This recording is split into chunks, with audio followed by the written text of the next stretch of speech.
పని చేసే ప్రతి వ్యక్తికైనా కోట్లకు పడగలెత్తిన వాళ్ళకైనా సరే ప్రతి బిడ్డకు తండ్రే మొట్టమొదటి హీరో. తండ్రి ప్రేమలో గొప్పదనం ఏంటంటే అతను తన గురించి ఆలోచించకముందే ప్రతి దానిలో ఉత్తమమైనదిగా తన పిల్లలకు అందజేయాలని ఆశిస్తాడు. లోపల ఎంత ప్రేమ ఉన్నా కొన్నిసార్లు పైకి చూపెట్టాడు. పిల్లలు ఏ స్థితిలో ఉన్నా వారిని ప్రేమిస్తూ పైకి తెచ్చేందుకు నిరంతరం కృషి చేస్తూనే ఉంటాడు తండ్రి. అలాంటి తండ్రి ప్రేమకు మాయని మచ్చ తెచ్చాడు ఓ కిరాతకుడు.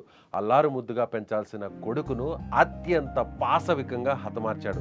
2.5 ఏళ్ల కొడుకును చంపి మూసీలో పడేశాడు. హత్యకు కుమారుడు అనారోగ్య సమస్యలే కారణమని తెలుస్తోంది. అనారోగ్యంతో బాధపడుతున్న బాలుడికి కొన్నాళ్లుగా నీలోఫర్లో చికిత్స చేయిస్తున్నారు. పండ్ల వ్యాపారి అయిన తండ్రి ఈ నెల 12న మరోసారి హాస్పిటల్కు తీసుకెళ్లి వచ్చాడు. ఏం జరిగిందో తెలియదు. అదే రోజు తెల్లవారుజామున బాలుడిని గొంతు నులిమి చంపి నయాపూల్ బ్రిడ్జి పై నుంచి మూసీ నదిలో విసిరేశాడు. బాలుడు లేడని వెతికిన బంధువులు పోలీసులకు కంప్లైంట్ ఇచ్చారు. తండ్రిని తమదైన స్టైల్లో ప్రశ్నిస్తే నిజం ఒప్పుకున్నాడని పోలీసులు చెబుతున్నారు. మూసీలో హైడ్రా ఎన్డీఆర్ఎఫ్ సిబ్బంది గాలింపు చర్యలు చేపట్టారు.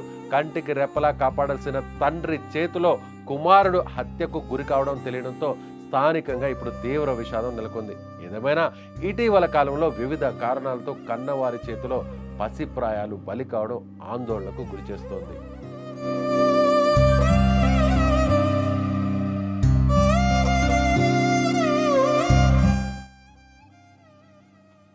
ఎస్, కొడుకు ఏ స్థితిలో ఉన్నా, ఎంతటి అనారోగ్యానికి గురైనా, అది ఎంత ఖర్చైనా సరే, అది ఏళ్ళు పట్టినా సరే, తల్లిదండ్రులు ముఖ్యంగా తండ్రి పిల్లల భవిష్యత్తు కోసం నిరంతరం తప్పిస్తూనే ఉంటాడు.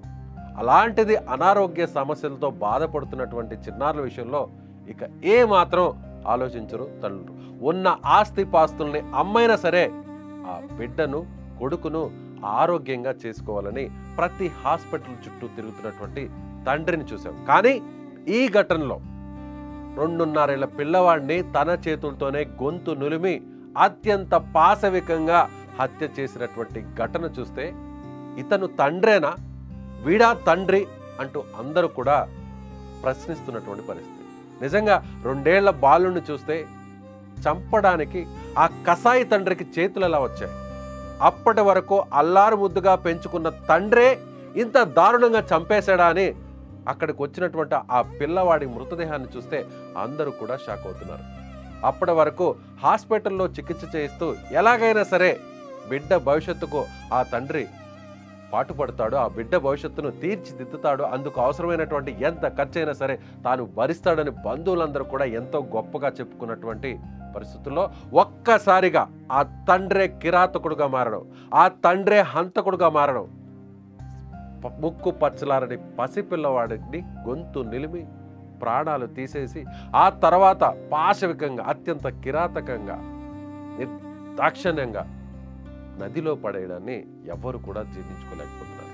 నిజంగా అనారోగ్య సమస్యలు ఉంటే హాస్పిటల్కి వెళ్ళాలి, హాస్పిటల్లో చికిత్స చేయించాలి, వీలైతే సాయం కోసం ఎవరినైనా సరే చేయి చాపాలి. ఇలాంటి తల్లిదండ్రులు చూసాం, ఇలాంటి ఎంతోమంది తండ్రులను చూసాం.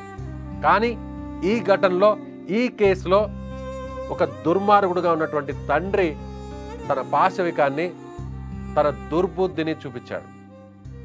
2.5 సంవత్సరాల పసికందును, ఆ పిల్లవాడిని, స్క్రీన్ మీద కనిపిస్తుంది మీకు ఆ ఫోటో, చిన్న పిల్లవాడిని చూస్తుంటే ఎంత చక్కగా కనిపిస్తున్నాడో చూడొచ్చు. కానీ ఇంత చక్కగా కనిపిస్తున్నటువంటి ఈ చిన్నారికి అనారోగ్య సమస్య తలెత్తిందని లేదా వేరే ఏ కారణమో తెలియదు, కానీ దారుణంగా గొంతు పిసికి గొంతు నులిమి చంపేశాడు ఈ దుర్మార్గుడు. ఇలాంటి తండ్రులకు ఎలాంటి శిక్ష పడాలి? తమ కడుపును పుట్టినటువంటి బిడ్డనే తన చేతులతో చంపుకున్నటువంటి ఈ కిరాతకుడికి ఎలాంటి శిక్షను వేయాలి? మీ అభిప్రాయాన్ని కామెంట్ బాక్స్లో తెలియచేయండి. చూస్తూనే ఉండండి. For more updates Suman TV digital live, Suman TV live.